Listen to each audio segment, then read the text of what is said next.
পৌষ পার্বণ বা পৌষ সংক্রান্তি। আর এই পৌষ সংক্রান্তি মানেই পিঠে পায়েসের ধুম। নমস্কার, কেমন আছেন সবাই? দিনলিপির আরেকটি দিনে আপনাদের স্বাগত জানাই। ক্লান্তি আমাকে দেয় না অবসর। শরীরের অবস্থা খুব একটা ভালো নয়। ঘুরে এসে জ্বর সর্দি কাশি, তবুও ভাবলাম পৌষ পার্বণে ছেলে একটি পিঠে খাবে না তা তো হতে পারে না। তাই চটজলদি সকালবেলা উষ্ণ গরম জল করে তার মধ্যে একটুখানি নুন দিয়ে এবার চালের গুঁড়িটা গুলে নেব। আর এই পিঠেটা সব থেকে সহজ এবং তাড়াতাড়ি হয়। চায়ের সাথে বিকেলে সঙ্গে সকালে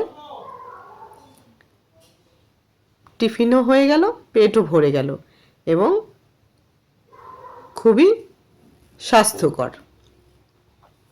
উষ্ণ গরম জলে নুন দিয়ে আমি কাপ মেপে মেপে চালের গুঁড়ি দিয়ে এভাবে অল্প অল্প করে গুলে নেব, যাতে একটিও দলা না পাকিয়ে যায়।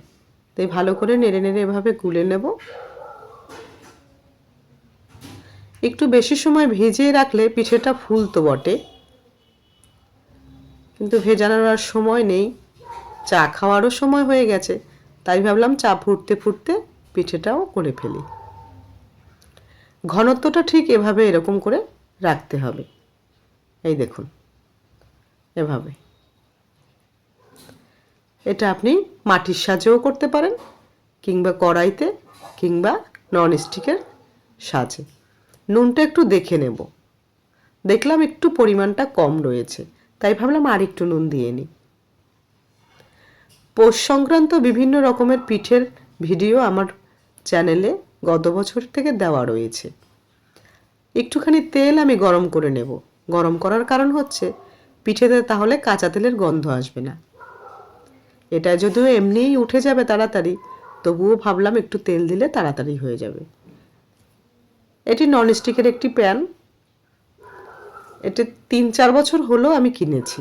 3-4 বছর ধরে এভাবে কন্টিনিউ শীতকালে আমি এভাবে সকাল বিকাল পিঠে করে খাই। ভালো করে গরম করে তেলের একটি পোস্ট দিয়ে এবার আমি পিঠেগুলোকে দিয়ে ঢাকা দিয়ে দেব। আর খেজুর গুড় সাজ পিঠে অপূর্ব স্বাদ। এবার আর খেজুর গুড় আনা হয়নি, গতবারেরই একটুখানি রয়েছে, ওটা দিয়েই এবারের পৌষ সংক্রান্তিটা সেরে ফেলব।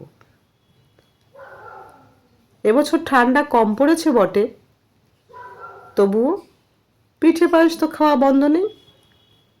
ঢাকা দিয়ে দেবো। আর এদিকে ভাবলাম কি কড়াইতে একটি দিয়ে দেখি কেমন হয়।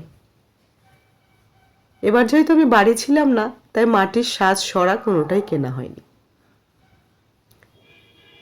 এভাবে কড়াইটা ভালো করে গরম করে নিয়ে আমি দিয়ে দেখলাম যে ভালো করে ওঠে কিনা। এই দেখুন, এদিকেরটা আবার হয়ে গেছে। ঢাকনা তোলার পর 1 মিনিট মতো রাখতে হবে। 1 মিনিট রেখে আমি ভাবলাম এদিকটা দেখি। হ্যাঁ, এটিও দেখুন কি সুন্দর উঠে গেছে।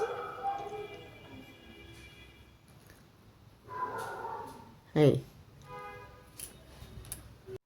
এবার একটি চামচের সাহায্যে এভাবে উল্টে উল্টো দিকটা করে নেব। আর গরম গরম চায়ের সাথে গুড়ের সাথে খেয়ে নেব। তো কেমন লাগলো আজকের এই ভিডিওটি? ভালো লাগলে অবশ্যই পাশে থাকবেন। আর এমন একটি সাজ কিনে মাটির সাজ সরা ছাড়াই প্রতিদিন আপনারা খেতে পারেন সাজ পিঠে। এটি স্বাস্থ্যসম্মত, সুস্বাদুও বটে। দেখুন কি সুন্দর লাগছে। নিজে বানিয়ে খাওয়ার থেকে কাউকে খাওয়াতেই যেন বেশি আনন্দ। এভাবে পরপর আমি কয়েক ছড়া করে নিলাম। তারপর দুধে একটু ভিজিয়ে, চাইলে আপনারা দুধ ফুটিয়ে তার মধ্যেও ভিজিয়ে খেতে পারেন, কিংবা গুড় ছড়িয়ে দিয়ে। শুভ পৌষ সংক্রান্তি।